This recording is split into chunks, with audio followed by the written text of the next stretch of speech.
If trading feels harder than it should be, I know exactly how that feels because I was stuck there for a long time, trying different strategies, overthinking everything, wondering what I was missing, until I realized something. It wasn't that I couldn't trade, it was that I was approaching it the wrong way. Now I've been trading for over 10 years now, and looking back, the biggest mistake I made early on was believing what the industry told me mattered, because trading isn't just about strategy, and that's where most people get it wrong.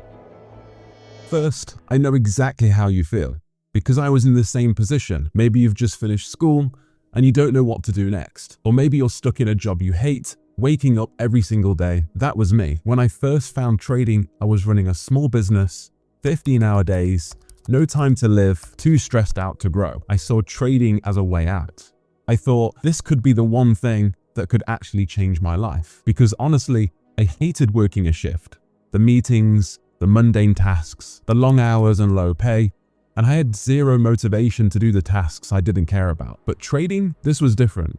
It offered something no job could give me: no boss, no fixed schedule, no location restrictions, and unlimited upside. Your income isn't capped. It's based on how well you perform. But here's the problem. When you first get into trading, it's overwhelming. There's so much information out there, so many different strategies, indicators, educators, and systems.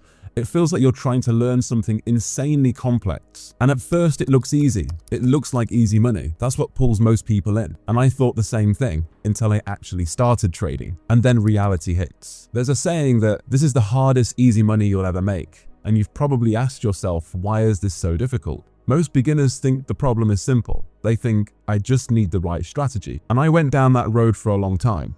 I was consistently switching strategies, testing new systems, failing, then starting over again and again. But here's what I didn't realize at the time, and what most traders don't realize. Because a strategy matters, but it's not everything. Trading actually has two skill sets. The first is technical, your strategy. That's your entries and exits, your risk management, and that's what everyone focuses on. But there's a second side, and this is the part nobody really talks about: the internal side, your mindset, your reactions to the market, your behavior under pressure. Because trading is a mirror. It shows you exactly who you are. If you're impatient, it will expose it. If you're greedy, it will expose it. If you can't handle pressure, it will expose it. So let me give you a situation you've probably experienced. You take a trade that follows your plan and it loses. Then all of a sudden you feel frustration, anger maybe. You slam the desk. You thought you were calm until real money was on the line. And that's what the market does. It amplifies every emotion. And this is where most traders get stuck,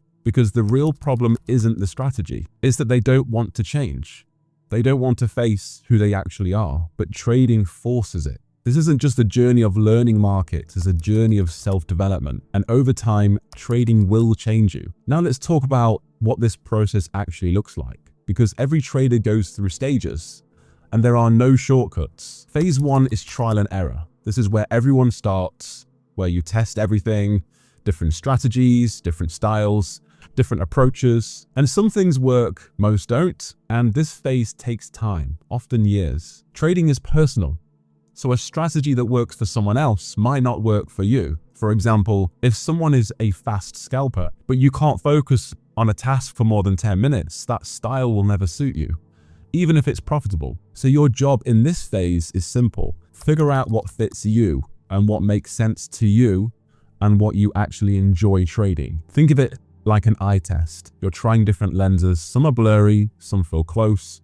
Eventually, one becomes clear. But that clarity only comes from experience. And this is where most traders quit. They try something, it doesn't work, they abandon it, then they start again over and over until they eventually give up altogether. Now, phase 2 is the commitment phase. Now, let's say you finally find something that works for you. Here's the next challenge. Do you commit to it, or do you go back to searching for something better as soon as you take a losing trade? This is where most traders sabotage themselves. They get close, then they reset everything. At some point, you have to stop searching and start executing consistently. Take the recent market conditions. Global conflict has shaken the markets, and it's given conditions most traders have never experienced before. So you believe your strategy is broken when in reality the market has just changed. You have to first be aware that markets can change due to geopolitical events, and these changes can affect the markets even more so than regular fundamental changes such as inflation rates and employment data. Once you're aware of this, you need to fully commit to it. For me, this was a turning point, knowing that I had a system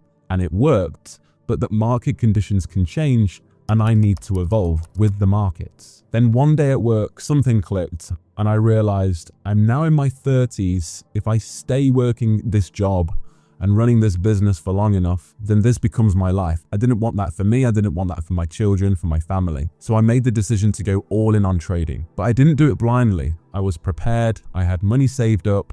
I built that safety net. I gave myself time, 2 years in particular, and I eventually sold my business. I sold my home and I moved my entire family to a different city altogether to give myself a fresh slate so I could go all in on trading, no distractions. And I accepted the risk. What's the worst case scenario? I go back to work. But if I never tried, I'd always wonder. Now, phase 3 is going full time. And here's the truth. Going full time doesn't make things easier. It actually introduces new challenges. Your income becomes inconsistent.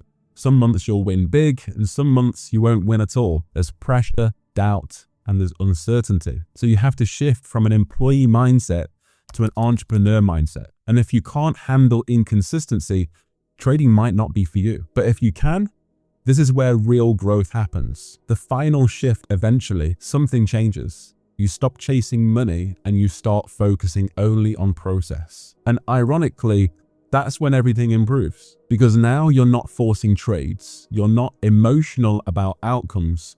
You're just executing on systems. Your job becomes simple as a trader. You show up, follow your plan, journal, and repeat. And the less you care about individual trades and outcomes, the better your results become. The truth about trading is trading's not easy, and it's not supposed to be. Every meaningful path in life is hard. You just have to choose your hard. Stay comfortable or pursue something that challenges you. There's no easy option. Here's a final thought. Trading will change you.